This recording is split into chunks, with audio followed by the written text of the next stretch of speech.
kami kasih dalam Tuhan Yesus Kristus. Selamat datang dan selamat beribadah di GKI Gading Indah. Senang sekali kami Majelis Jemaat GKI Gading Indah pada pagi hari ini dapat beribadah bersama-sama dengan Bapak Ibu, saudara-saudara sekalian. Bapak Ibu, saat ini telah tersedia QR Code untuk akses warta online. Mungkin bisa dilihat di samping kiri kanan, bisa diakses untuk bisa melihat warta online tersebut. Bersama ini kami akan sampaikan beberapa poin penekanan warta sebagai berikut. Berita duka cita, telah berpulang ke rumah Bapa di surga, Ibu Esther Eti Gitari Cahyadi pada usia 78 tahun, anggota GKI Gading Indah. Pada hari Selasa 12 Mei 2026, almarhum adalah kakak dari Bapak Chandra Librata Cahyadi, Ibu Melina Agustina Liwan, dan Ibu Lisye Veronica Cahyadi, dan Bapak Samuel Yahya. Jenazah telah dikremasikan pada hari Kamis 14 Mei 2026 di Krematorium Karolus. Berita duka cita kedua, telah berpulang ke rumah Bapa di surga, Bapak Budi Ridwanto Harsono pada usia 72 tahun, pada hari Selasa 12 Mei 2026. Almarhum adalah suami dari Ibu Rita Suparman. Jenazah telah dikremasikan pada hari Kamis 14 Mei 2026 di Krematorium Karolus. Kiranya kekuatan dan penghiburan dari Tuhan Yesus Kristus senantiasa menaungi keluarga yang ditinggalkan. Atestasi keluar, Majelis Jemaat GKI Gading Indah menyerahkan keanggotaan atas diri Ibu Sri Sunarsri dan Ibu Priskila Wahyu Kristiani ke Jemaat GKI Simponi. Semoga di tempat yang baru Ibu Sri Sunarsri dan Ibu Wahyu dapat semakin bertumbuh dan bergiat dalam pelayanan. Ketiga, berita kelahiran.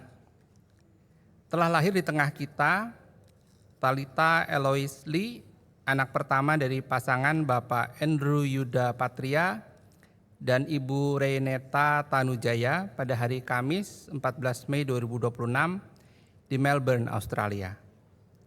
Kita doakan agar Talita dapat bertumbuh menjadi anak yang baik di hadapan Tuhan.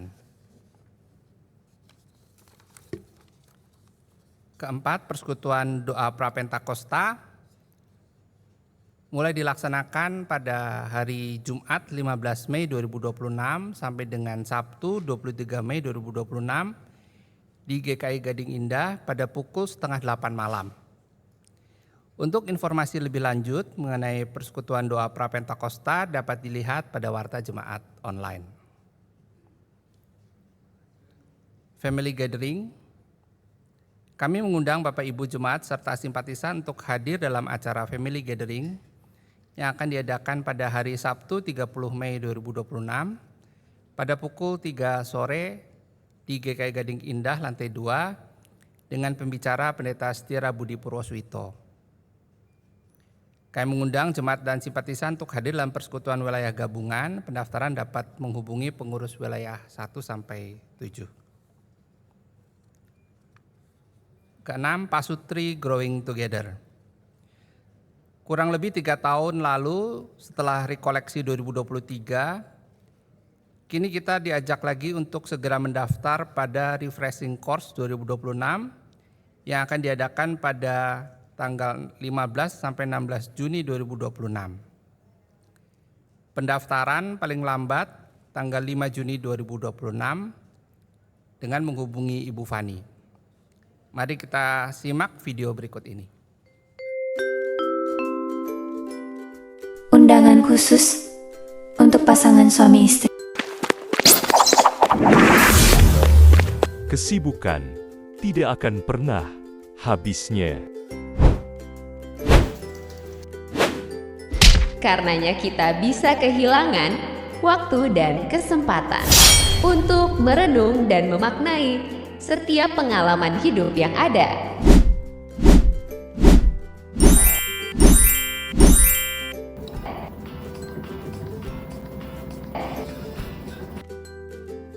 Kembali Pasutri diberi kesempatan untuk melakukan penyegaran, mengundurkan diri sejenak dari kesibukan.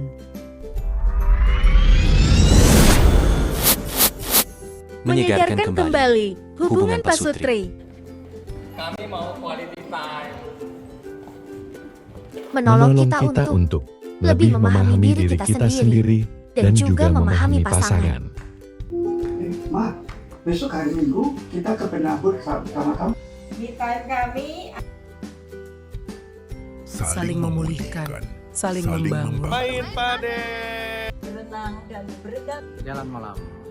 cari makan yang Bertumbuh bersama dalam spiritualitas, cinta dan relasi.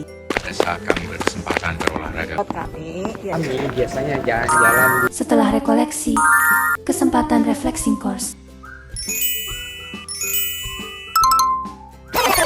Kontribusi Minimum Rp750.000 per pasutri. Karena kuota terbatas, kami membatasi waktu pendaftaran.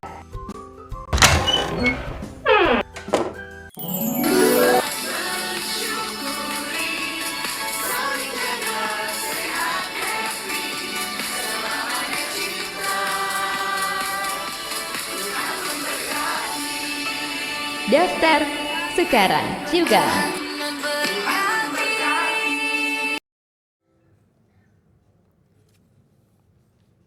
Donor darah akan diselenggarakan pada hari Minggu 31 Mei 2026 pada pukul 8 pagi sampai 11 di kantor RW 12. Jemaat dan simpatisan diundang untuk turut berpartisipasi dalam acara donor darah ini.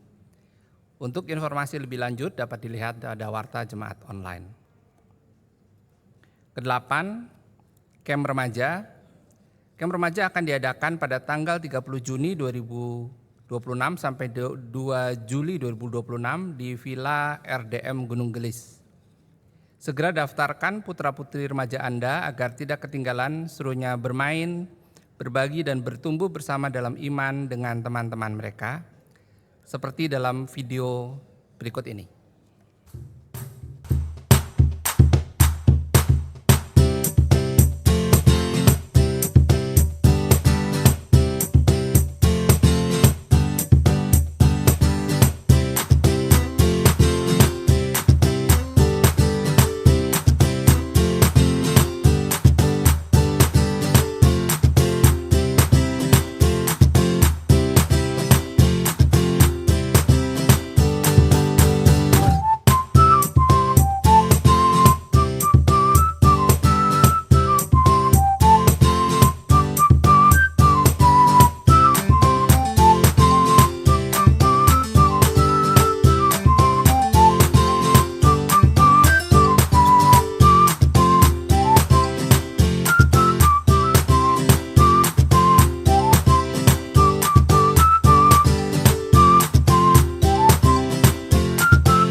Panitia juga mengadakan penggalangan dana untuk camp remaja melalui beberapa kegiatan, antara lain mini fun workshop, promosi bisnis Anda di media sosial Komisi Remaja, titip pesan melalui Dudu, serta bazar makanan dan minuman dan merchandise. Penjelasan lebih lengkap tentang aktivitas dapat diakses melalui QR Code yang ditampilkan. Dan seusai kebaktian umum kedua ini tersedia booth pendaftaran untuk camp dan bazar di lobi lantai 1. Bapak Ibu bisa mendaftar langsung serta mendukung penggalangan dana anak-anak kita di sana.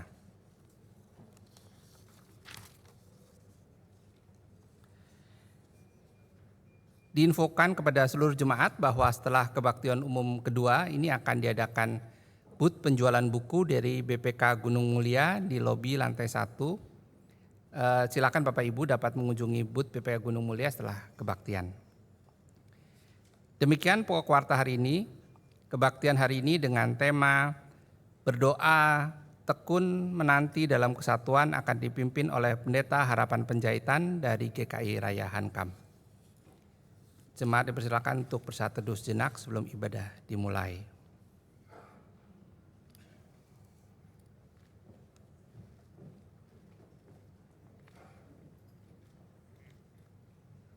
Umat terkasih, saat ini kita akan memulai ibadah Minggu Paskah ke-7. Mari menggaungkan musik, mengangkat puji-pujian bagi Sang Raja yang Maha Mulia.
Saudara, pertolongan kita adalah dalam nama Tuhan yang menjadikan langit dan bumi.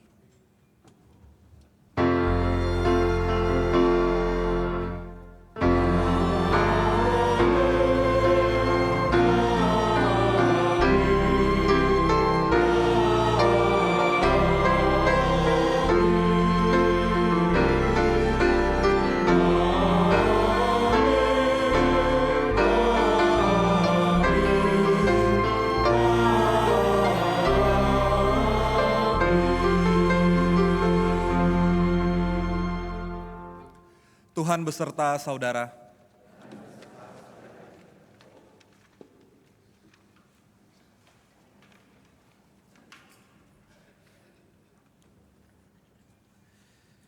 Saudara, tekun dalam doa adalah hakikat orang beriman.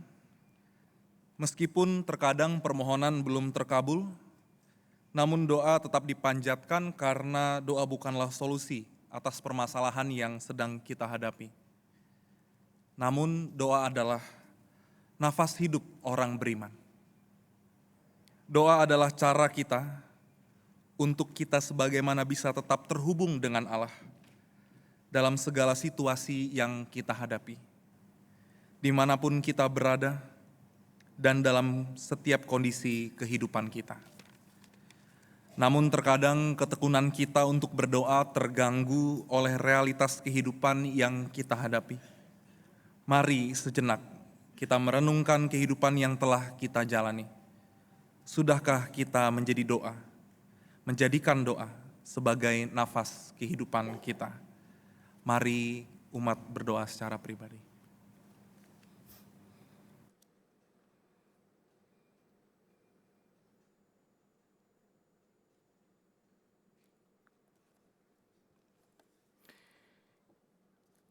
Ya Tuhan, makin hari realitas kehidupan yang kita hadapi makin kompleks. Kami makin gentar dalam menghadapi kehidupan ini. Realitas kehidupan itu jugalah yang membuat kami kadang melupakan doa. Ampunilah kami.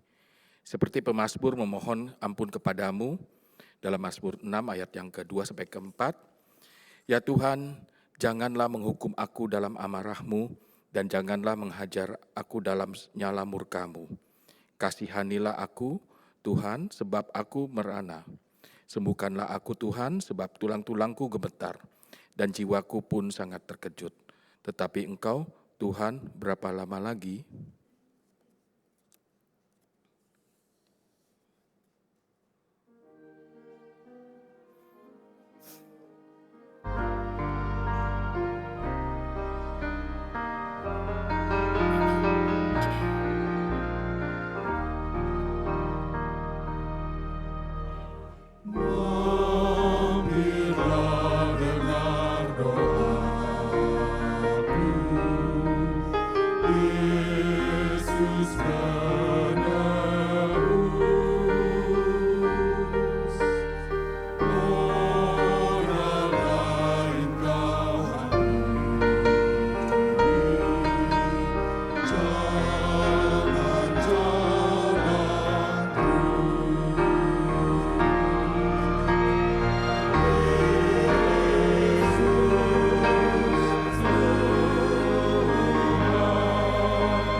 Saudara, dengarkanlah berita anugerah dari Tuhan seperti yang tertulis dalam 2 Korintus pasal 5 ayat 17 sampai 18a. Jadi, siapa yang ada di dalam Kristus, ia adalah ciptaan baru. Yang lama sudah berlalu, sesungguhnya yang baru sudah datang. Semuanya ini dari Allah, yang dengan perantaraan Kristus telah mendamaikan kita dengan dirinya, dan telah mempercayakan pelayanan pendamaian itu kepada kami. Di dalam Kristus engkau telah diampuni. Damai Kristus bagimu. Salam damai.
Saudara yang dikasihi oleh Tuhan, sebelum kita masuk ke dalam pelayanan firman, mari kita bersatu di dalam doa. Mari kita berdoa. Allah yang baik, Allah yang hidup, pada hari ini, biarlah kami berdoa dengan penuh kejujuran. Kami mungkin datang dengan keluh kesah. Kami mungkin datang dengan rasa bahagia. Kami mungkin datang dengan permasalahan yang sudah maupun belum selesai dalam kehidupan kami. Tetapi hari ini ya Bapa, kami ingin mengakui bahwa kami adalah ciptaan-Mu yang lemah, yang sering kali harus berhadapan dengan tantangan-tantangan kehidupan yang membuat kami menjadi lelah. Tetapi ya Bapa, biarlah firman-Mu pada hari ini yang akan kami baca bersama-sama dapat menguatkan kami, dapat mengingatkan kami akan betapa besarnya kasih-Mu terhadap kami, akan sebesarnya pemeliharaan-Mu yang Kau berikan kepada kami, sehingga kami dapat bersyukur di dalam setiap perjalanan kehidupan ini, dapat melihat dan mengingat bahwa Engkau berjalan bersama dengan kami. Dan tidak hanya itu ya Tuhan, izinkanlah kami untuk sebagaimana kami dapat mengerti apa yang akan kami baca, dan juga mengingatnya, dan juga diberanikan untuk melakukannya di dalam keseharian kami, sehingga kami dipanggil selalu menjadi rekan sekerja Allah yang menyatakan karya-Mu di tengah dunia. Berkatilah kami yang mendengar, dan juga bimbinglah hamba-Mu yang akan berbicara di balik setiap ketidakmampuan yang dimiliki. Terima kasih ya Tuhan. Di dalam nama Tuhan Yesus Kristus kami bersatu di dalam doa. Amin.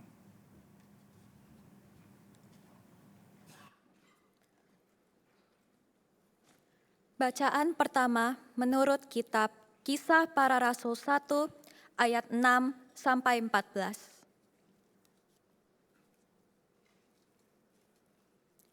Kisah Para Rasul 1 ayat 6 sampai 14.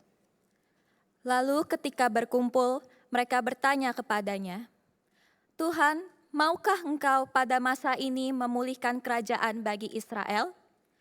Jawabnya kepada mereka, "Kamu tidak perlu mengetahui masa dan waktu yang ditetapkan Bapa sendiri menurut kuasanya.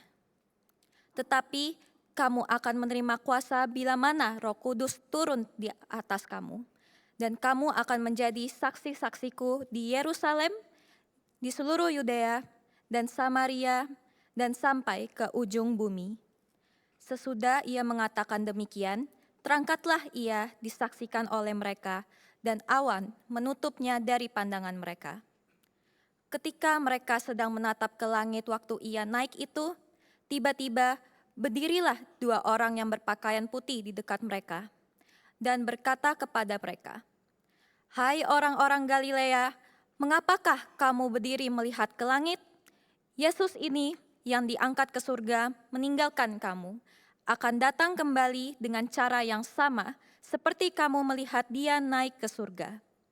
Lalu kembalilah rasul-rasul itu ke Yerusalem dari bukit yang disebut Zaitun, yang hanya seperjalanan sabat jauhnya dari Yerusalem.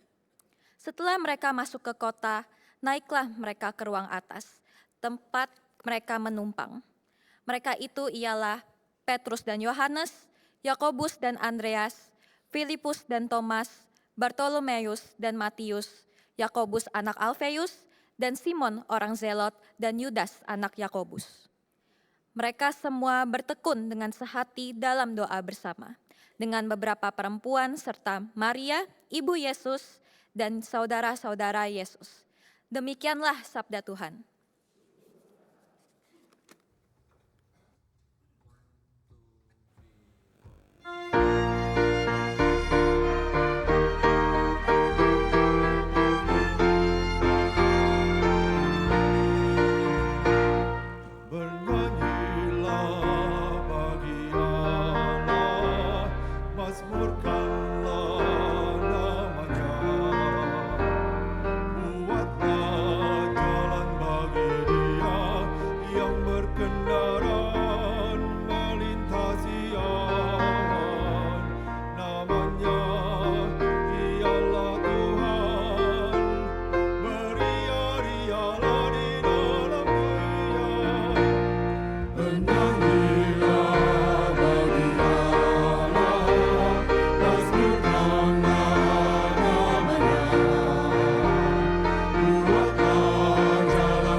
suaranya. Aku ingat kemegahan dan kuasa Allah. Allah itu dahsyat dari tempat kudusnya. Ia berikan kekuatan kepada umatnya. Bernyanyilah bagi Allah, berserukanlah namanya. Buatlah jalan bagi Dia, jangan kendara, melintasi namanya. Ialah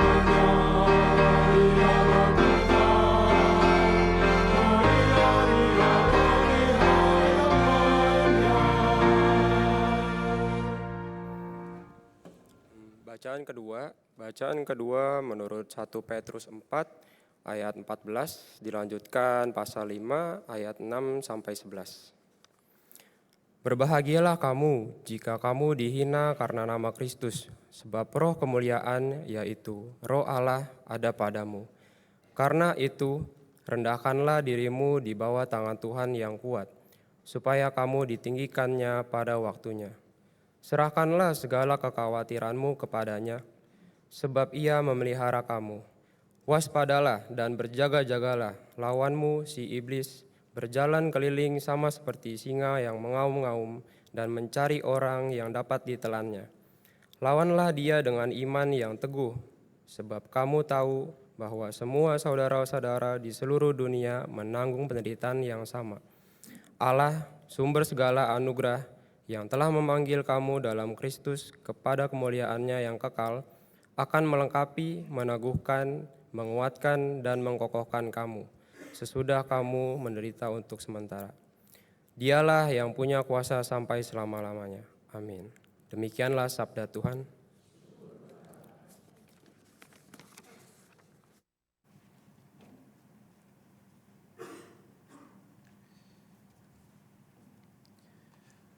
Injil Tuhan kita Yesus Kristus menurut Yohanes pasal 17 ayat 1 sampai dengan yang ke-11.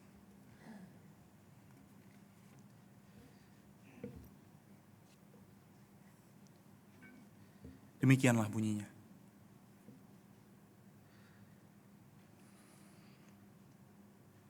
Demikianlah kata Yesus, lalu Ia menengadah ke langit dan berkata, Bapa, telah tiba saatnya. Muliakanlah anakmu supaya anakmu memuliakan engkau.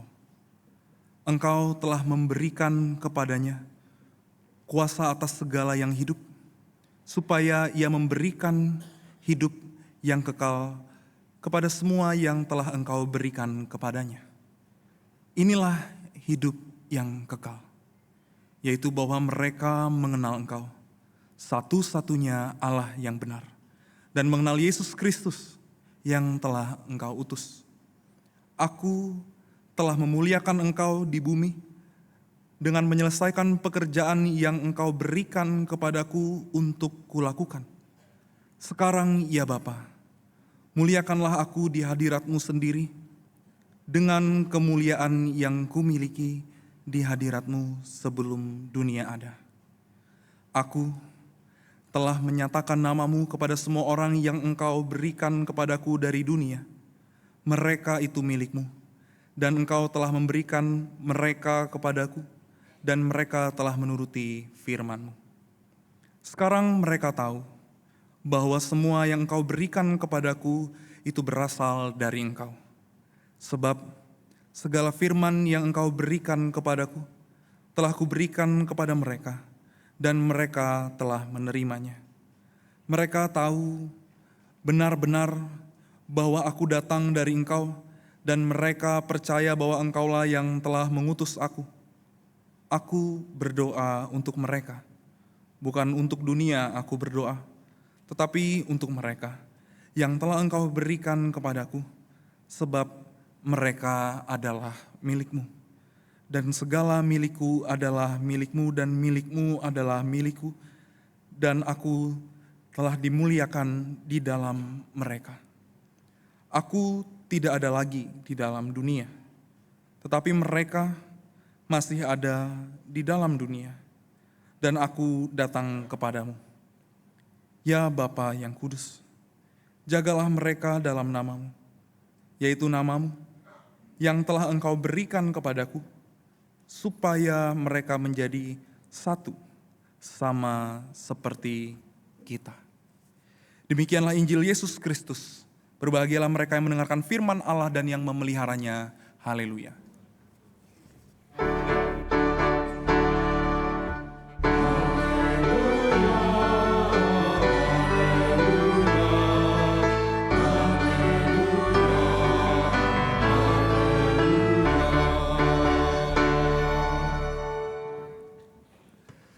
Shalom. Saudara, ada pepatah yang mengatakan, ini pepatah yang sangat sering kita dengar, yaitu adalah tidak kenal maka tidak sayang. Saya katakan Bapak Ibu Saudara, pepatah itu bohong zaman sekarang. Kenapa bohong? Karena selama saya berteman dengan anak-anak pemuda waktu pelayanan di GKI Raya Hankam, biasanya mereka kenal-kenalan terus Bapak Ibu, tapi tidak ada yang sayang-sayang. Jadi memang pepatah itu mungkin sangat sulit kita pakai sekarang, tetapi izinkan saya memperkenalkan diri sebentar saja. Nama saya Harapan Panjaitan, saya pelayanan di GKI Hankam, mungkin sudah 5 tahun di sana, masa calon pendeta dan perkenalan dan segala macamnya, lalu pendeta baru 1 tahun. Jadi saya bisa dikatakan kemudahan untuk berdiri di sini ya Bapak Ibu ya, tetapi biar saya berbicara bukan dari pengalaman saya, tetapi dari sebagaimana firman Tuhan berkata kepada kita semua. Saudara sekalian, tema kita pada hari ini adalah tentang berdoa tekun menanti dalam kesatuan.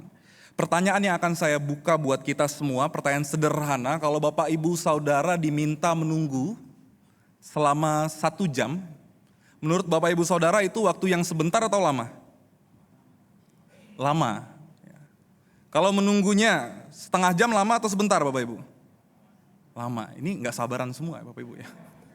Kalau menunggunya 5 menit, bentar atau lama Bapak Ibu? Oke. Ya. Tapi saya berikan kepada Bapak Ibu Saudara satu pengalaman saya. Tidak 1 jam, tidak 30 menit, tidak 15 menit. Mungkin cuma 20 detik, tapi rasanya sangat lama sekali. Waktu itu saudara, mungkin saudara juga pernah merasakan ini adalah waktu menunggu yang paling menyebalkan bagi saya secara pribadi. Saya ini suka untuk menemani ibu saya pergi berbelanja. Jadi kalau ke supermarket dan segala macam, ke pasar, ya. Jadi megangin tas ibu. Kalau ibu mau belanja 1 jam 2 jam ya silahkan saja, saya akan temani. Sabar saya tunggu. Tapi yang paling tidak sabar adalah ketika saya berada di depan kasir, ya Bapak Ibu Saudara ya. Lalu tiba-tiba ibu saya mengatakan, "Bang, tunggu sebentar ya, Mama lupa ambil kecap." Nah ini luar biasa Bapak Ibu, 15 detik itu, ya 15 detik yang luar biasa lamanya. Ya. Saya nggak bisa tuh tekun menanti di masa-masa 15 detik atau 20 detik itu, meskipun cuma di seberang sana etalasenya. Karena orang-orang di sekitar sudah mulai melihat, ya sudah mulai berdehem, ya sudah mulai, ini mamanya kemana sih, bukannya diambil dari tadi gitu ya. Itu rasanya mengecam sekali saudara. Tetapi saudara, ternyata dalam kehidupan kita memang kita punya banyak momen-momen menunggu. Ya. Momen menunggu itu biasanya subjektif, tergantung di mana, tergantung menunggu apa, tergantung siapa gitu ya. Jadi 15 detik bisa sebentar sekali, bisa lama sekali, 1 jam bisa sebentar sekali, bisa lama sekali gitu ya. Kalau 1 jam kita servis mobil kita, cepat banget ya 1 jam gitu ya. Tapi kalau kita bicara bahwa puluhan tahun sudah berlalu dalam kehidupan kita, kita akan mengatakan, wah cepat sekali hidup 50 tahun belakangan ini. Gitu ya. Jadi memang menunggu dan menanti itu subjektif, tergantung kita masing-masing. Oleh sebab itu, hari ini tentu di tengah pergumulan yang kita miliki, kita juga pasti punya latar belakang dan hal-hal yang spesifik, yang spesial yang kita alami di dalam kehidupan kita, terkhusus dalam penantian-penantian yang kita punya. Karena tema kita hari ini adalah kita berdoa, lalu kita tekun menanti. Yang menarik saudara, bahwa di dalam ayat Alkitab pun juga, Kristus saat itu sedang menunggu sesuatu, tetapi menunggunya ini sepertinya bukan menunggu suatu hal yang menyenangkan. Bukan nunggu gaji, ya, bukan nunggu hari ulang tahun, bukan. Dia sedang menunggu kapan ia ditangkap. Kira-kira seperti itu. Dan bacaan kita adalah doa Yesus untuk murid-muridnya ketika mereka baru saja melakukan perjamuan pada malam itu. Lalu setelah perjamuan itu, pada saat-saat itu juga ada pembasuhan kaki, lalu Kristus meminta mereka untuk pergi dan berangkat. Ya. Nah, di antara setelah Yesus mengajar mereka dalam perjalanan itu, ada masa di mana Yesus mengambil waktu untuk berdoa bagi murid-muridnya. Saudara, ini luar biasa sekali. Kenapa sangat mencengangkan ketika kita membaca ayat ini? Ternyata konteksnya atau ketika Yesus berdoa bukan pada masa-masa di mana Yesus sedang baru saja melakukan mukjizat lalu orang-orang ingin menjadikan dia raja, bukan. Tetapi dia berdoa dengan mendoakan para muridnya justru ketika dia hendak masuk ke dalam yang namanya penderitaan yang luar biasa itu. Penderitaan yang mungkin tidak bisa kita bayangkan kalau kita yang ambil. Yang dimana pada saat itu juga ada seorang murid yang berkemungkinan besar sedang tidak berada dengan para murid lainnya, yaitu adalah Yudas. Sebab Yudas mungkin sudah pergi dan hendak menjual Yesus pada saat-saat itu. Sehingga pengetahuan Yesus tentang situasi muridnya, tentang Yudas yang mungkin sekarang sedang pergi, lalu ketika dia tahu bahwa dia hendak ditangkap, hendak masuk ke dalam penderitaan itu, di saat itulah dia berdoa. Pertanyaan bagi kita, saudara. Seringkah kita juga mengambil waktu secara khusus untuk berdoa di masa-masa penantian di tengah kehidupan kita? Seringkah kita mengambil waktu untuk melibatkan Tuhan di dalam setiap hal yang ingin kita lakukan? Kristus selalu mengawali segala sesuatunya dengan doa, bahkan di puncak pelayanannya itu. Pertanyaannya, apakah kita pun juga berdoa? Kenapa ini penting, saudara sekalian? Karena sering kali ini saya temukan di anak-anak muda ya Bapak Ibu ya. Jadi anak-anak muda ini tiba-tiba sering gini. Kak, kenapa sih? Katanya. Aku tuh gak pernah ya dapat pekerjaan yang aku pengen. Pas aku sudah masuk di pekerjaan ini, ternyata bosnya ngeselin. Katanya.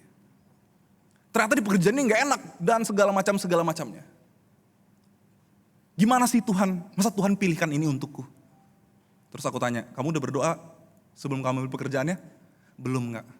Bagaimana kita mau, dalam tanda kutip Bapak Ibu Saudara, kita menyalahkan sesuatu yang terjadi dalam kehidupan kita, bahkan kita tidak libatkan Tuhan situ, kita bilang ini gara-gara Tuhan.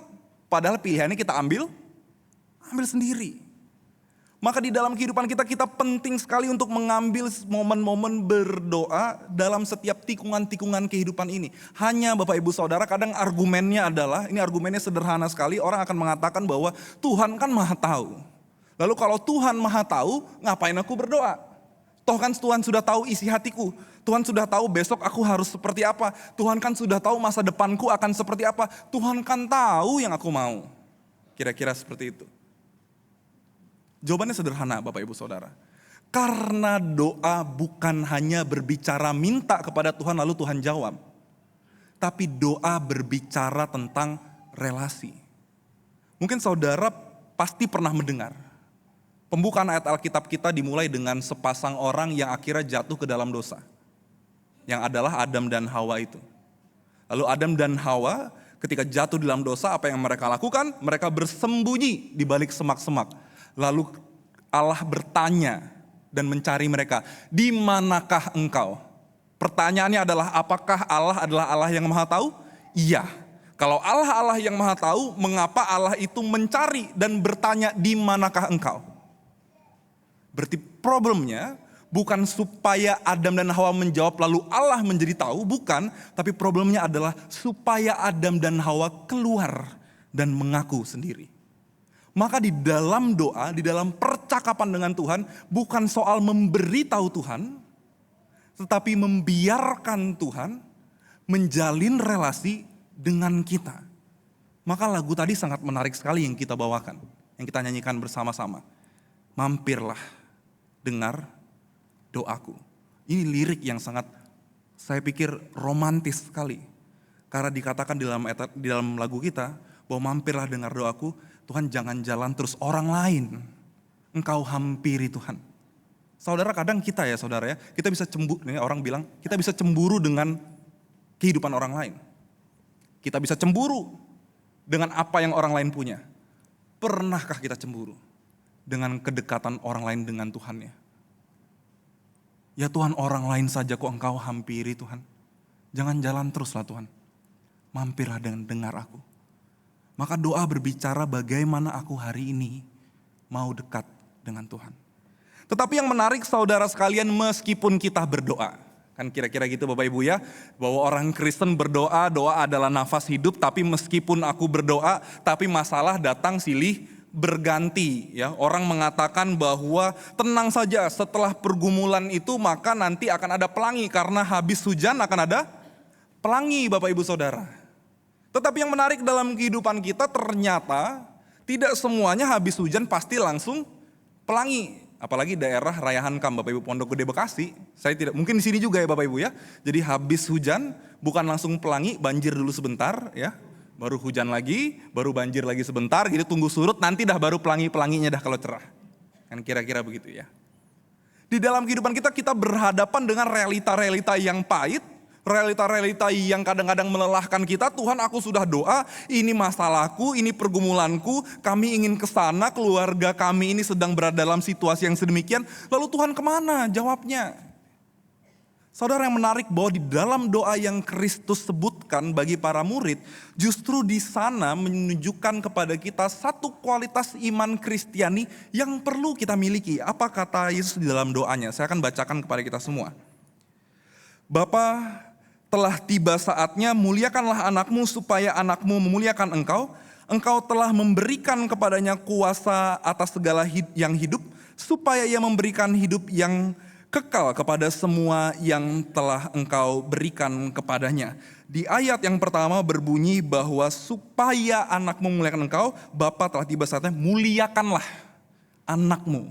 Bapak Ibu Saudara, ini kan kalimat yang aneh ketika Yesus ucapkan, mengetahui bahwa setelah doa ini dia akan dihina setengah mati. Mengetahui bahwa kalimat muliakanlah aku gitu ya, atau kalau kita pakai kalimat lain yang setara, kenyangkanlah aku, mengetahui habisnya aku akan dibiarkan kelaparan setengah mati. Kan kira-kira gitu Bapak Ibu ya. Bahwa yang menarik dalam pembacaan kita, Kristus merubah apa arti dari mulia itu. Mulia itu seringkali dikatakan seperti seorang raja pada masanya, tetapi justru Kristus melihat bahwa kemuliaan itu ada di dalam penderitaan itu. Kemuliaan itu masuk ke dalam pengorbanan itu. Maksudnya apa? Dan hubungan dengan doa kita yang kadang-kadang, Tuhan aku sudah doa, aku sudah gereja Tuhan. Aku sudah ini, lalu kok hidupku terbontang-banting gitu ya. Masalah ini datang, masalah itu datang, selesai, masalah itu datang gitu. Jawabannya adalah saudara, ketika kita berhadapan dengan dunia yang sedemikian adanya, di dalam Alkitab kita berkali-kali dikatakan seseorang yang diutus Allah itu seperti seorang yang diutus seperti domba ke tengah-tengah serigala. Artinya bahwa kalau kita menghidupi yang Kristus hidupi, sudah pastilah kita akan bertemu dengan bagian dari dunia ini yang akan menerkam kita. Alkitab juga mengatakan bahwa kalau dunia membenci para murid, ya memang seperti itu adanya. Karena dunia sudah membenci Kristus terlebih dahulu. Ini menarik sekali, karena seringkali kita mencoba menghubungkan bahwa hidup dekat dengan Tuhan berarti masalahku pasti akan selesai. Tapi yang ternyata dalam ayat Alkitab juga katakan bahwa kalau kamu hidup dekat dengan Tuhan dan kamu diutus, seperti domba ke tengah serigala, serigalanya pasti akan makan dombanya. Mungkin saudara pernah alami ini. Saudara berbuat apa yang baik dan benar. Saudara hidup lurus saja. Di pekerjaan atau dimanapun saudara lakukan. Bukan saudara yang curang. Orang lain yang curang. Tapi saudara mencoba diam saja. Dan tidak melapor bahkan. Tapi kan bukankah pada saat-saat itu orang malah mencurigai saudara dan saudara malah disingkirkan? Bukankah kita seringkali berada di dunia yang sedemikian adanya? Dunia yang ketika kita mencoba hidup lurus, dunia akan menghantam kita supaya kita bisa belok sama seperti belokan yang dia punya. Tapi itulah yang Kristus katakan. Jadi kalau kita pelayanan, lalu kita bertemu dengan orang di pelayanan, kita sakit hati, lalu kita melakukan hal-hal yang baik di tengah keluarga, aku sudah coba baik loh sama istriku, sama suamiku, atau sama anakku, terus tiba-tiba anak itu, apaan pak? Gitu ya. Memang itu harganya saudara. Dan perlu kita pahami bahwa kadang-kadang jalannya jalan itu. Karena Kristus yang sebaik dan sebenar itu saja. Dunia makan dia semakan-makannya. Tetapi yang menarik bahwa saudara tidak berhenti di sana, Kristus mendoakan para murid, dikatakan bahwa inilah hidup yang kekal, yaitu bahwa mereka mengenal Engkau, satu-satunya Allah yang benar, dan mengenal Yesus Kristus yang telah Engkau utus. Ayat 3 ini menarik sekali karena dikatakan bahwa hidup yang kekal yaitu bahwa kalau kita sebagai orang Kristen berbicara soal hidup yang kekal, maka kita biasa langsung menghubungkannya hidup yang kekal itu setelah kematian dan surga. Kira-kira gitu Bapak Ibu Saudara ya. Jadi seorang yang mati di dalam Kristus dan dia akan bangkit bersama dengan Kristus, dia akan terima yang namanya hidup yang kekal itu. Tapi yang menarik di doa Yesus tidak langsung berbicara kehidupan yang semacam itu. Yesus berkata bahwa hidup yang kekal itu adalah mereka yang mengenal Engkau, saudara. Jadi hidup yang kekal mungkin bukan hanya bicara soal surga, tapi pengenalan kita terhadap Yesus Kristus, terhadap Allah yang benar itu. Tapi itu seperti apa? Apa maksudnya? Saudara, satu kali ini pengalaman saya saudara, karena seumuran saya masih pemuda saudara ya. Jadi kalau saya hendak berkhotbah di sebuah gereja, biasa kan saya tidak langsung pakai baju pendeta, kolar dan jasnya itu. Jadi saya selalu simpan di tas. Lalu ketika saya berjalan satu kali di sebuah gereja, saya naik lift bersama-sama dengan pemuda yang hendak beribadah. Tapi karena saat itu adalah pertama kali saya datang ke sana, jadi pemuda-pemuda ini di dalam lift, Bapak Ibu Saudara, bahasanya kasar yang luar biasa. Udah sini lu sih, wah. Saya tidak bisa sebutkan di sini Bapak Ibu ya. Tapi sekasar-kasarnya Bapak Ibu Saudara pernah dengar kasar lah udah di lift pas lagi naik gitu ya. Lalu ketika saya pakai bajunya, lalu dia bilang, aduh kak, mohon maaf tadi kakak yang ini ya. Saya bilang ya gak apa-apa ya, kalau begitu mah begitu aja gitu ya. Gak masalah artinya bahwa ya kamu hidup jujur aja. Persoalan nanti bertobat lah, kan kira-kira gitu. Artinya bahwa kadang-kadang loh kita tuh bersikap sesuai dengan pengenalan kita terhadap orang lain. Yang kadang-kadang juga sebenarnya saya tidak nyaman kalau saya pakai baju begini kan semua orang yang tua sekalipun akan panggil saya Pak ya Bapak Ibu ya. Padahal saya dipanggil D juga gak masalah nanti habis ini ya. Tapi kita seringkali bersikap bersesuaian dengan pengenalan kita terhadap Tuhan. Pertanyaannya adalah pengenalan kita terhadap Tuhan itu pengenalan yang seperti apa? Ini yang seringkali nanti jadi problematika ketika kita berdoa. Kalau aku kenal Allah itu adalah Allah yang maha kuasa, berarti masakan aku paksa kehendakku, kan kira-kira gitu ya. Kalau aku adalah kenal bahwa Allah adalah Allah yang maha tahu, masakan aku pikir yang aku mau ini paling benar. Kalau aku mengenal Allah adalah Allah yang maha kasih, masakan aku ini dan itu.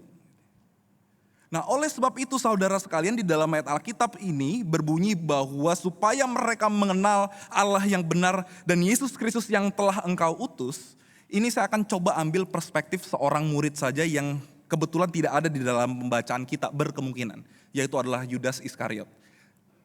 Kita mengerti bahwa Yudas Iskariot adalah seorang yang dipercayakan Yesus untuk memegang uang dalam perjalanannya. Lalu kita mengerti bahwa Yudas Iskariot juga salah satu daripada murid yang lain, tetapi dan menjual Kristus dengan harga 30 keping perak.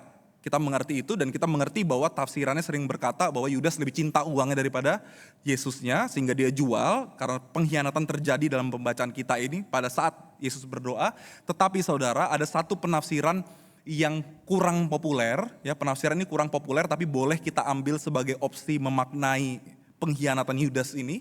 Jadi saudara dalam pengkhianatan Yudas itu, jadi Yudas yang bernama Yudas Iskariot, beberapa penafsir, tapi ini tidak populer ya saudara, bukan berarti ini adalah fakta, tapi berkemungkinan bahwa nama Iskariot itu diambil dari sebuah golongan Iskari, yang nama Sika itu artinya belati, dan ini adalah salah satu sub golongan atau yang berkemiripan dengan Zelot, tapi disebut sebagai golongan belati ini karena memang mereka pada saat itu seringkali menyelinap dan membunuh orang Romawi.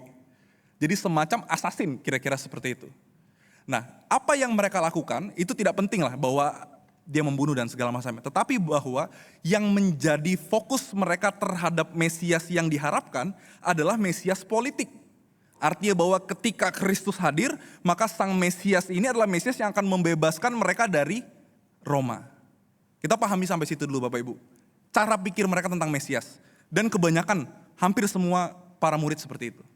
Tetapi bahwa pada malam pembebasan Paskah itu, Paskah ini kan adalah satu narasi budaya yang muncul dari perjanjian lama. Ketika bangsa Israel keluar dari tanah Mesir, itu yang dirayakan.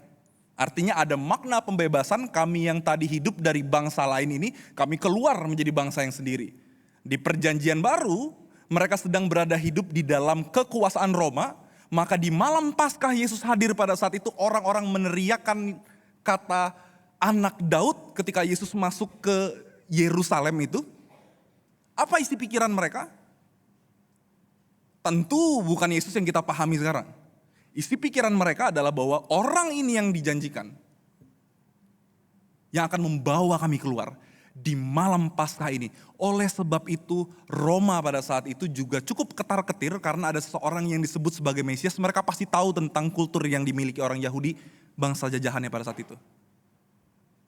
Yang menarik adalah bahwa ketika Yudas menjual Yesus dengan harga 30 keping perak, kalau mau kita paksa kursnya sekarang mungkin sekitar 6 juta, 7 juta, tidak pasti, tapi kira-kira dipaksakan yang mungkin segitu. Yudas menjual pada malam-malam itu. Penafsir yang tidak populer ini mengatakan bahwa berkemungkinan besar Yudas sedang memicu orang-orang dan bahkan memicu Kristus supaya memulai gerakan itu ketika sang gurunya ditangkap. Oleh sebab itu ketika gurunya diam saja dan membiarkan diri ditangkap, Yudas menyesal setengah mati dan mengakhiri hidupnya sendiri. Ada tafsiran yang seperti itu.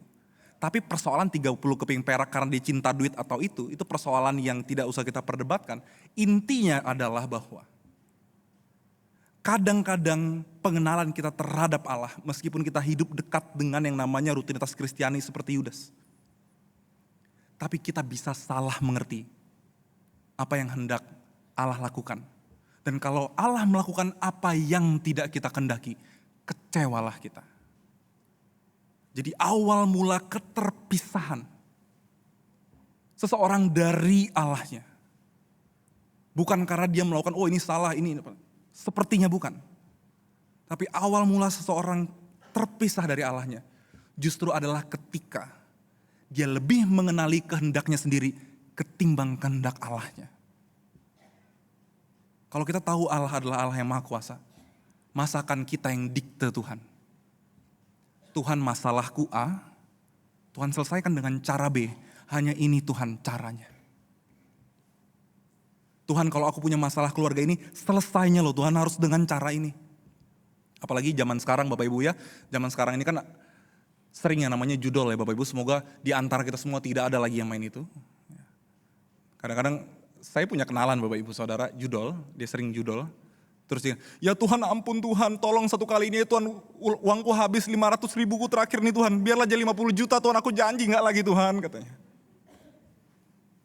Dia mendikte Tuhan selesaikan dengan cara itu, karena bagi dia cara ini Tuhan yang terbaik. Tapi habis itu 500 ribunya kemana? Ya hilang lah Bapak Ibu Saudara. Habis, Tuhan membiarkan dia belajar dengan cara yang lain. Maka hari ini ketika kita belajar tentang doa, maka di dalam ayat Alkitab kita dan semua yang sudah kita baca tadi, pertanyaannya adalah, boleh gak kita punya kehendak, keinginan, kemauan? Jawabannya pasti saudara, boleh. Yang tidak boleh adalah mendikte Tuhan terhadap kehendak yang kita miliki. Di malam yang sama di versi Injil yang lain, Yesus berdoa di Taman Getsemani dan berbicara dengan kalimat yang juga sangat indah. Kalimatnya adalah bahwa kalau boleh cawan ini berlalu, tapi biarlah kehendakmu yang jadi. Kejujuran di hadapan Allah itu penting. Kita jangan doa jadi orang-orang munafik atau pura-pura naif gitu Bapak Ibu Saudara. Ya Tuhan aku percaya kok kehendakmu, tapi dalam hati Tuhan aduh. Sebab kenapa? Sebab dalam pembacaan ayat Alkitab kita dikatakan tadi ayat 7, 1 Petrus 5 ayat 7, saya bacakan saja. Serahkanlah segala kekhawatiranmu kepadanya sebab ia memelihara kamu. Saudara serahkan, berikan, beritahu aja kehendaknya. Tuhan, aku maunya ini loh Tuhan. Aku tuh kesal Tuhan, aku marah, aku sedih. Aku kecewa dengan pilihan yang aku ambil ini Tuhan. Aku begini, aku begitu dan segala macamnya. Tapi setelah itu jangan berhenti di sana. Yang membuat doa itu jadi doa yang baik adalah ketika kita melanjutkan, tapi Tuhan, dari segala macam itu biarlah kehendak-Mu yang jadi. Bahwa kita sangat dekat dengan Sang Bapa, tapi Sang Bapa toh lebih tahu apa yang kita butuhkan hari ini. Sebagai penutup saudara, saya pikir ini sudah mulai kepanjangan. Ya. Sebagai penutup,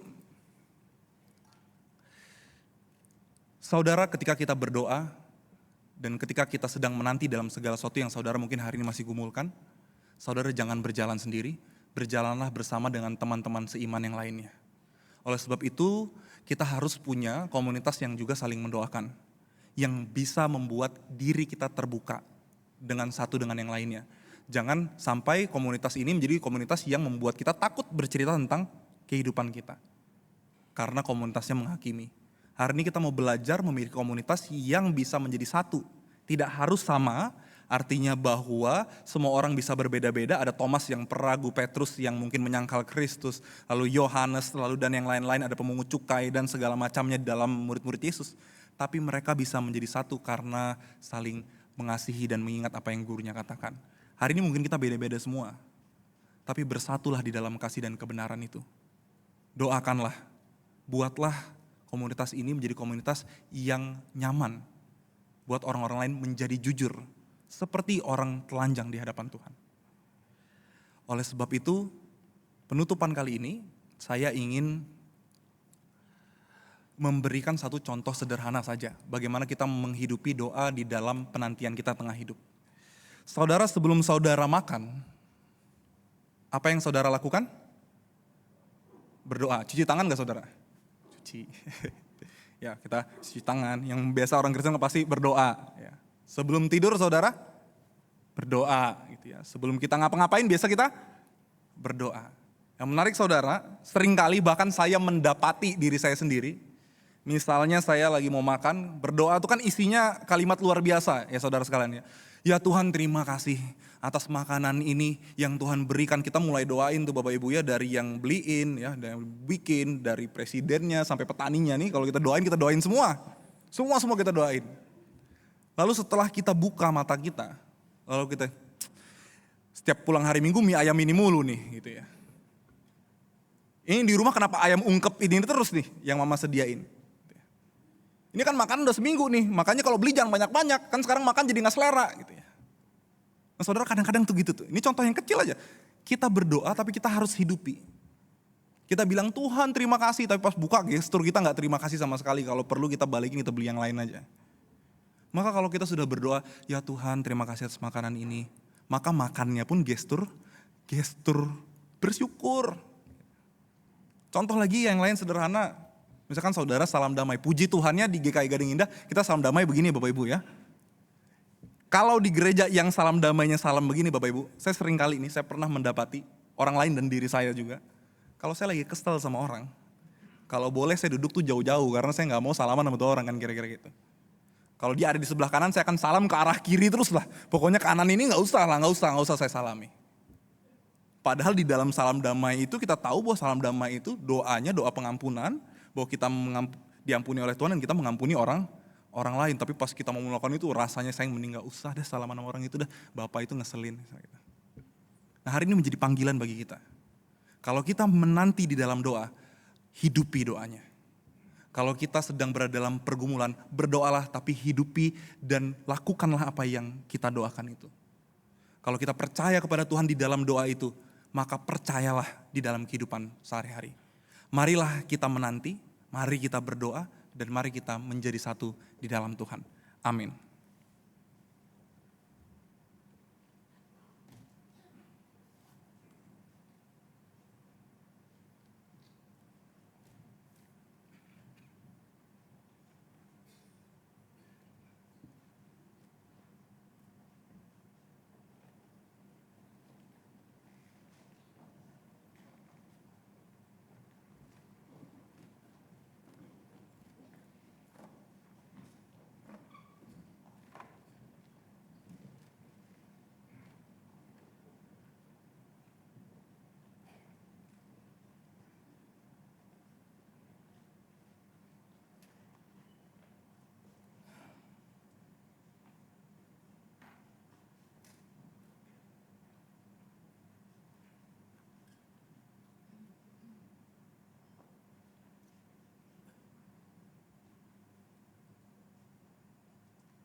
Marilah kita bersama dengan umat Allah di masa lalu, masa kini, dan masa depan mengingat pengakuan pada baptisan kita menurut pengakuan iman rasuli. Aku percaya kepada Allah, Bapa yang Maha Kuasa, Khalik langit dan bumi, dan kepada Yesus Kristus, anaknya yang tunggal Tuhan kita, yang dikandung daripada Roh Kudus, lahir dari anak darah Maria, yang menderita sengsara di bawah pemerintahan Pontius Pilatus, disalibkan, mati dan dikuburkan, turun ke dalam kerajaan maut. Pada hari yang ketiga, bangkit pula dari antara orang mati, naik ke surga, duduk di sebelah kanan Allah, Bapa yang Maha Kuasa, dan dari sana ia akan datang untuk menghakimi orang yang hidup dan yang mati. Aku percaya pada Roh Kudus, gereja yang kudus dan am, persekutuan orang kudus, pengampunan dosa, kebangkitan orang mati, dan hidup yang kekal. Amin.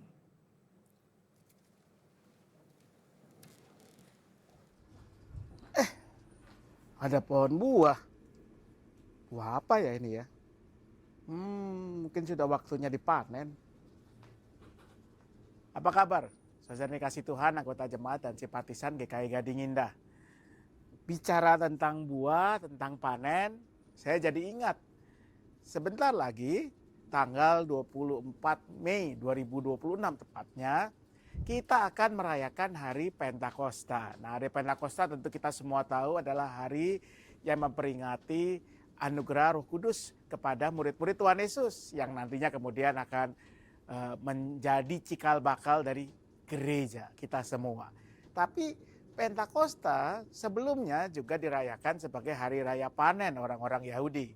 Dan tradisi itu masih dipelihara oleh gereja sampai hari ini. Hari Pentakosta juga dijadikan hari raya persembahan syukur tahunan, di mana kita bersama-sama mengucap syukur terhadap segala berkat penyertaan Tuhan dalam kehidupan kita sebagai keluarga, sebagai gereja selama 1 tahun ini.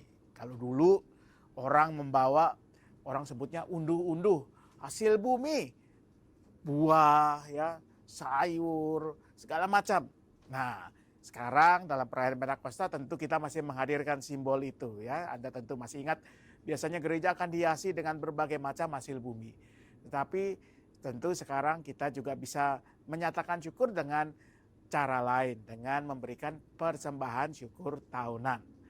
Persembahan syukur tahunan yang dikumpulkan pada Hari Raya Pentakosta akan digunakan selain untuk mendukung pelayanan GKI Gading Indah, 30%-nya akan kita gunakan untuk mendukung pelayanan 3 lembaga pendidikan tinggi Kristen di Indonesia, yaitu yang pertama Sekolah Tinggi Filsafat Teologi atau STFT Jakarta, lalu Fakultas Teologi Universitas Kristen Duta Wacana, lalu yang ketiga Sekolah Tinggi Ilmu Kesehatan Stikes Cikini yang dulu kita kenal sebagai Akademi Perawat atau Akper Cikini. Persembahan syukur tahunan dapat Anda kumpulkan dengan beberapa cara. Yang pertama menggunakan amplop persembahan syukur tahunan seperti ini. Amplop ini sudah dapat Anda dapatkan mulai minggu ini di meja penyambutan umat.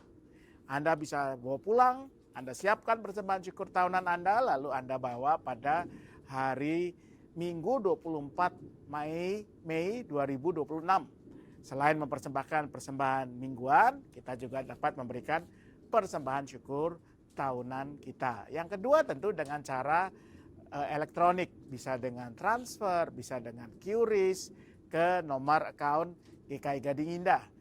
Jangan lupa kalau Anda menggunakan cara digital ini, tambahkan kode unik 400 di belakang persembahan Anda. Misalkan Anda mau memberikan persembahan syukur tahunan sebesar Rp1.000.000, Anda bisa memberikannya sebanyak Rp1.400.000. Dengan demikian, persembahan Anda akan dicatat sebagai persembahan syukur tahunan. Mari kita persiapkan persembahan syukur tahunan kita. Kita mau nyatakan rasa syukur kita untuk penyertaan Tuhan. Dan biarlah dengan persembahan syukur tahunan ini, pelayanan gereja Tuhan, pelayanan lembaga-lembaga Kristiani tadi dapat menjadi berkat yang lebih besar lagi. Selamat mempersiapkan menyambut Hari Pentakosta, hari persembahan syukur tahunan. Tuhan memberkati selalu.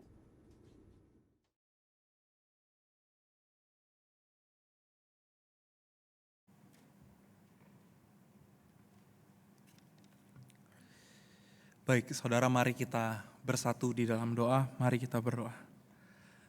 Allah yang baik, yang hidup, yang mengetahui isi hati kami, ajarilah kami sebagaimana hari ini kami dengar bahwa kami perlu berdoa dengan jujur, kami berdoa dengan terbuka, tetapi kami juga berdoa sembari mengenali kehendak Allah dalam kehidupan kami. Dan biarlah hari ini kami berdoa untuk beberapa hal sebagai doa yang ingin kami doakan dan dapat menjadi berkat bagi banyak orang. Kami berdoa ya Bapa untuk pelaksanaan rangkaian persekutuan doa pra-Pentakosta. Biarlah Tuhan memberkati setiap jemaat agar juga mendapatkan pengertian dan juga kekuatan di dalam melaluinya.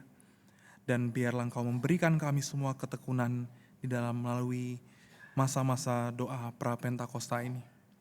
Kami juga berdoa ya Bapa bagi persiapan ibadah Pentakosta dan penyerahan persembahan syukur tahunan. Biarlah ya Tuhan kami dapat bisa berpartisipasi aktif di dalam persiapan ini dan juga dalam persembahan syukur tahunan. Biarlah kami dapat melakukannya dengan rasa syukur yang tulus oleh sebab sebagaimana Tuhan telah mengasihi kami.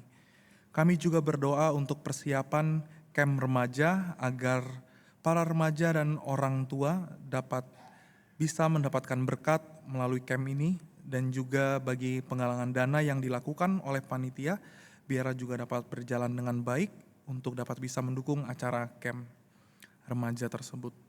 Kami pun juga berdoa ya Tuhan untuk program lapak GKI Gading Indah dan pelaksanaan bazar-bazarnya, agar juga dapat bisa mencapai sasaran dan menjadi berkat.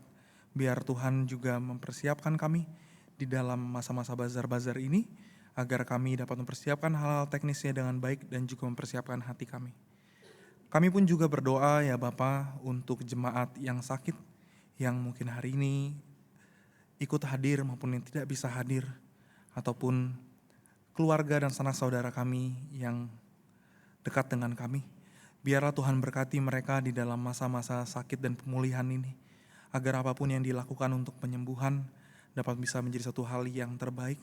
Tapi yang terpenting adalah bahwa biarlah Allah yang menyertai jemaat kami yang sedang sakit, agar mereka pun juga dapat bertahan, dapat kuat dan dapat terus percaya di dalam Tuhan. Terkhusus kami berdoa bagi keluarga ataupun bagi sahabat, anak, orang tua, pasangan yang menemani maupun juga mendampingi. Biar juga Tuhan berkati mereka dengan kesabaran dan ketabahan dalam mendampingi saudara-saudari kami yang sedang sakit. Kami juga berdoa untuk keluarga yang sedang berduka, yang tinggalkan orang yang terkasih. Tentu bahwa ditinggalkan orang yang terkasih bukanlah hal yang mudah. Kadang-kadang ada hal-hal yang menjadi kosong dalam kehidupan, ruang-ruang di rumah yang menjadi kosong, ruang-ruang kosong di dalam kebiasaan sehari-hari dan segala macamnya. Tapi biarlah Tuhan yang hadir dan mengisi hal-hal tersebut, sehingga saudara-saudari kami juga dapat melaluinya dengan penuh cinta kasih daripada Tuhan. Tetapi jadikanlah kami juga ya Bapa, rekan sekerjamu yang juga turut mendoakan dan melawat. Kami pun juga berdoa agar kami semua yang hari ini hadir, ataupun kami yang beribadah tempat lain ataupun jemaat kami, agar pun juga kami semua yang sedang berada dalam pergumulan-pergumulan ataupun hal-hal yang masih kami perjuangkan hari ini, yang seringkali membuat kami memiliki keluh dan kesah, yang seringkali kami perjuangkan dengan keringat ataupun juga dengan tangis, ataupun hal-hal yang membuat kami sulit tidur di malam hari karena pikiran kami sendiri. Biarlah ya Bapa, kami di tengah pergumulan ini, biarlah kami dapat melihat kehendak-Mu, biarlah kami dapat menemukan jejak-jejak kaki Allah, sehingga kami dapat dituntun menuju jalan keluar ataupun arahan hidup yang Tuhan kehendaki bagi kami. Tapi sadarkanlah kami dan ingatkanlah kami bahwa kami tidak berjalan sendiri, melainkan Engkau adalah Allah yang mendampingi kami, yang memegang tangan kami, yang memahami isi hati kami, yang mengetahui apa yang terbaik bagi kami. Izinkanlah dan ajarkanlah kami untuk mampu bertahan di dalam setiap pergumulan yang kami miliki. Kami pun juga berdoa ya Tuhan untuk pemerintah daerah maupun pemerintah pusat di dalam membenahi berbagai sektor di Indonesia, sehingga seluruh warga negara dapat bisa mendapatkan hak yang selama ini mungkin belum terpenuhi. Biarlah negara ini juga dan dunia ini yang hari ini masih berada di dalam situasi yang kurang menentu, yang berkaitan dengan pendamaian maupun stabilitas politik dan juga ekonomi dunia di tengah konflik dan peperangan antar negara. Biar juga ya Bapa, Engkau memberkati dunia ini, agar dalam setiap permasalahan dan peperangan, biar ada gencatan senjata yang pasti, dan juga perundingan yang memang membuahkan pendamaian yang sejati. Tapi ya Tuhan, undanglah kami juga, untuk kami juga menjadi pekerja aktif Allah, yang juga menyatakan pendamaian itu di tengah dunia. Kami pun juga berdoa ya Tuhan, untuk orang-orang di luar sana yang kami kenal maupun yang tidak kami kenal, yang kami temui dengan sengaja maupun yang kami temui dengan tidak sengaja. Mereka yang kelaparan, mereka yang kehausan, mereka yang tidak punya pakaian, mereka yang diperlakukan tidak adil, mereka menjadi korban atas peperangan, bencana alam, ataupun bahkan korban kekerasan di dalam maupun di luar rumah. Biarlah dengan segala macam bentuk penderitaan yang ada di dunia ini, biarlah Engkau mengasihani kami ya Tuhan. Dan biarlah mereka yang berada dalam penderitaan itu dapat menemukan secercah harapan dan menemukan kasih Allah yang hangat yang menguatkan mereka melalui setiap penderitaan yang ada. Tapi hari ini pun juga ya Tuhan, undanglah kami, jadikanlah kami rekan sekerja-Mu yang juga turut menyatakan kasih itu di tempat-tempat yang luas maupun dalam tindakan-tindakan yang kecil, untuk kami dipanggil menyatakan damai dan kasih Allah bagi sesama kami yang menderita. Dan biarlah doa ini dapat kami panjatkan dengan doa yang sudah Tuhan Yesus ajarkan kepada kami. Bapa kami yang ada di surga, dikuduskanlah nama-Mu. Datanglah kerajaan-Mu, jadilah kehendak-Mu di bumi seperti di surga. Berikanlah kami pada hari ini makanan kami yang secukupnya, dan ampunilah kami akan kesalahan kami, seperti kami mengampuni orang yang bersalah kepada kami. Dan janganlah mau kami kena pencobaan, tapi lepaskanlah kami dari yang jahat.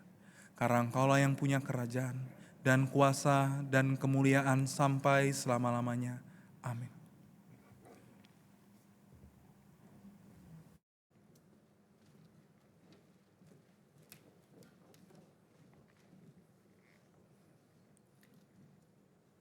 Mari kita memberikan persembahan syukur berdasarkan 1 Korintus 6 ayat 20 yang berkata demikian.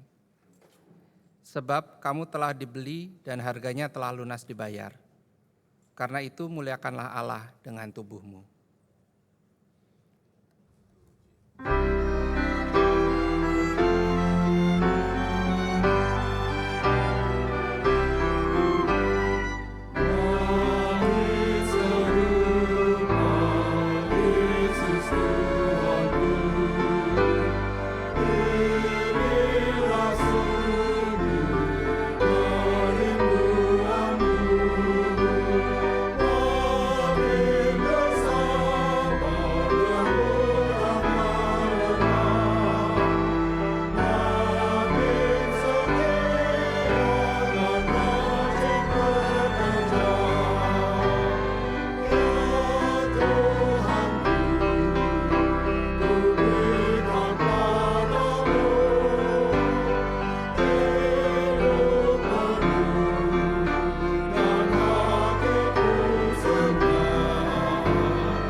Mari kita berdoa.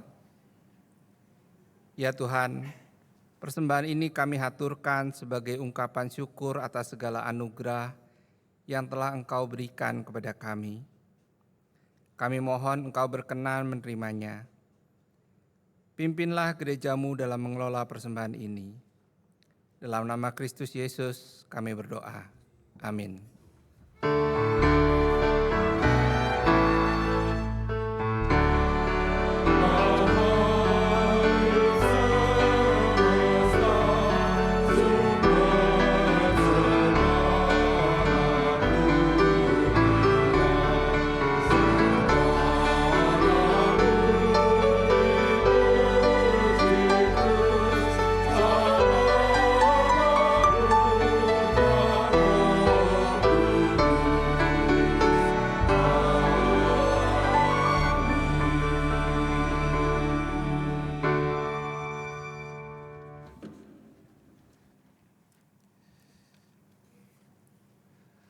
Saudara, pergilah dengan hati yang tetap melekat kepada Tuhan. Ketika hidup terasa tidak pasti, tetaplah berdoa. Ketika jawaban belum datang, tetaplah setia menanti. Dan ketika perbedaan mulai menjauhkan, tetaplah memilih kasih dan kesatuan. Sebab dunia mungkin membuat manusia saling menjauh, tetapi kasih Tuhan selalu memanggil kita untuk tetap berjalan bersama.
Saudara, arahkanlah hatimu kepada Tuhan.